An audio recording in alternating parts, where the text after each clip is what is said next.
Bonjour, aujourd'hui je vous propose de vous montrer la fabrication de ma scie cadre. Le tournage des poignets, l'enfourchement du sommier, mais également le profilage des bras et le système de tension traditionnel avec une simple corde tournée.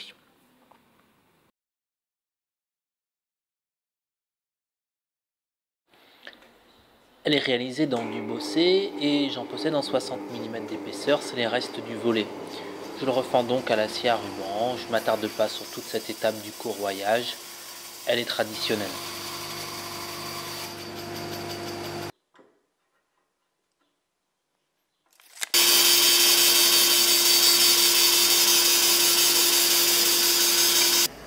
Le modèle qui m'inspire est de marque Ulmia. Philippe, un ami, en possède une et m'a gentiment fait un relevé des cotations. Pour les dimensions générales, je vais donc le suivre sans réfléchir.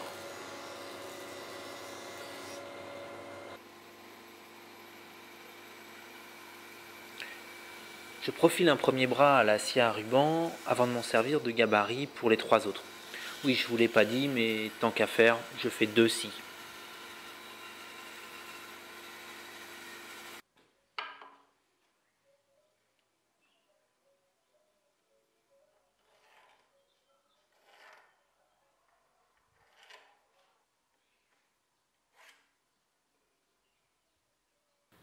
Comme pour le premier bras, avant de réaliser le profilage à la scie à ruban, je réalise une petite mortaise avec mon nouveau jouet. C'est vraiment un vrai plaisir cette mortaiseuse multico.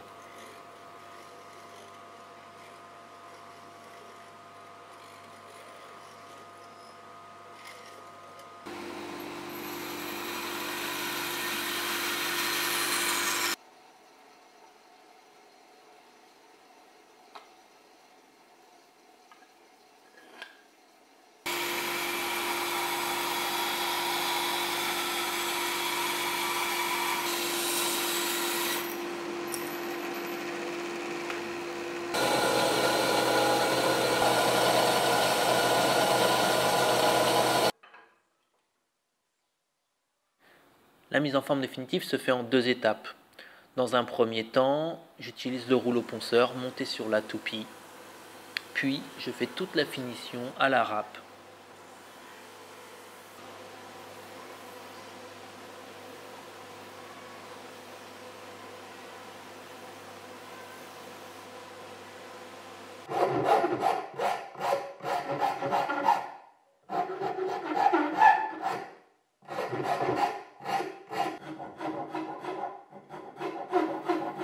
Chaque fois que je réalise ce type de travail, je me dis il faut vraiment un jour que je me lance dans un fauteuil à la Sam Maloff.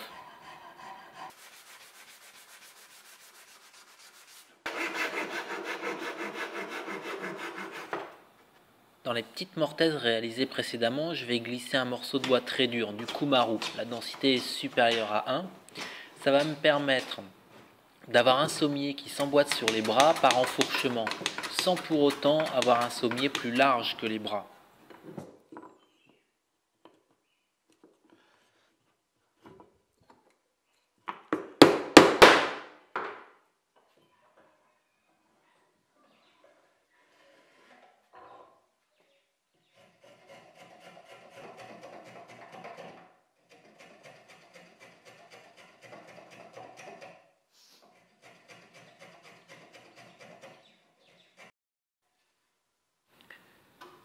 Voilà pour les bras. Je vais maintenant passer au sommier. Je commence par réaliser l'enfourchement et je découvre l'utilité de cette nouvelle machine. Je vais faire ça à la mortaiseuse.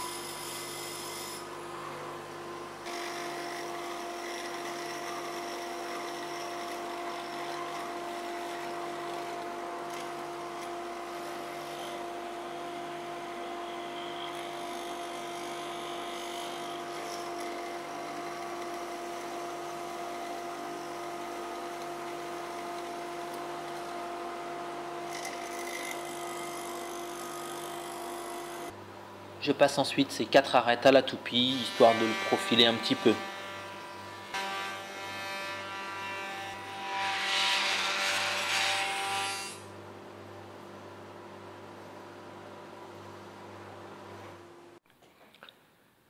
Pour la tension de la lame, je vais simplement utiliser une ficelle torsadée. Je veux seulement que la barre de maintien vienne se loger de manière un peu esthétique dans le sommier. Pour cela, je réalise une rainure à la défonceuse en inclinant le sommier dans la presse.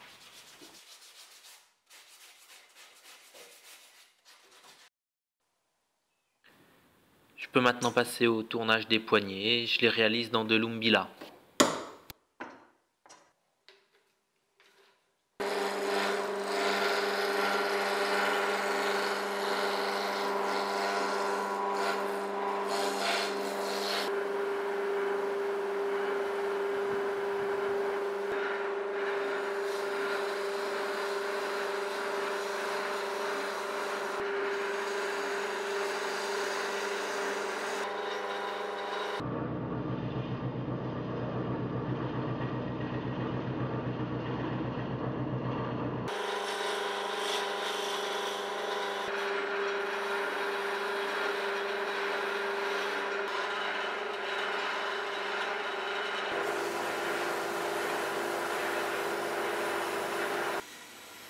Avant de couper les extrémités, je les utilise comme référence pour pouvoir refendre partiellement mes poignets et créer ainsi un espace qui va recevoir les pattes de scellement, support de la future lame.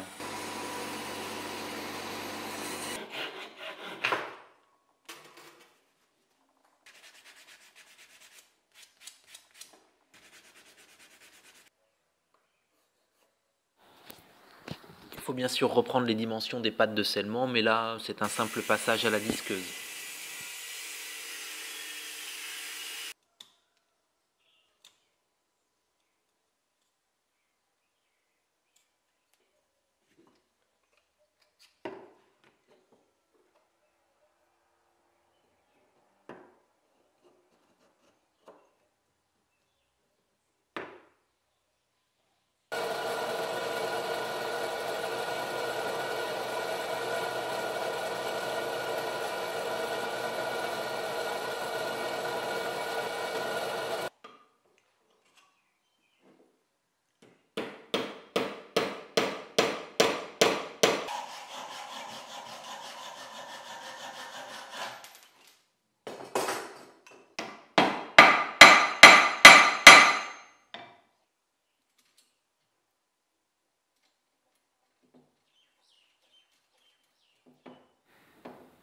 Je profite de ce moment où j'installe la ficelle pour dire que je me suis beaucoup inspiré d'une vidéo sur une famille d'outilleurs suisses.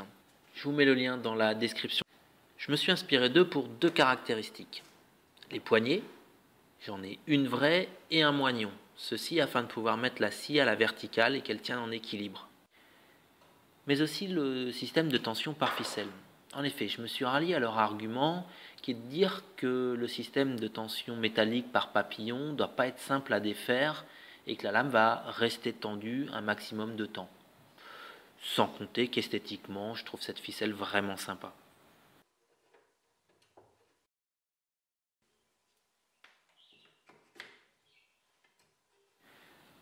Voilà, la scie est terminée. Pour la finition, j'ai passé un mélange à base de cire d'abeille, d'huile de lin et d'essence de térébenthine.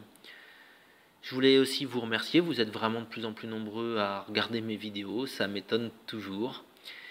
Et je vous invite après ça à voir comment elles fonctionnent.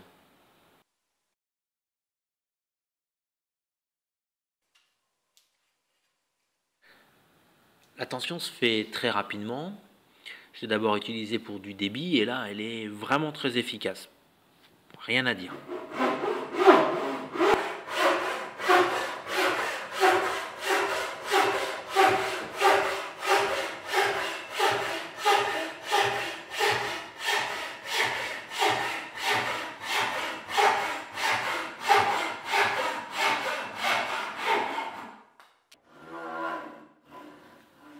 Je l'ai également testé pour du travail de précision. Bon, je suis pas tout à fait au point, ça demande un petit peu d'habitude, mais le résultat commence à être à la hauteur et je pense que je vais utiliser cette scie vraiment régulièrement.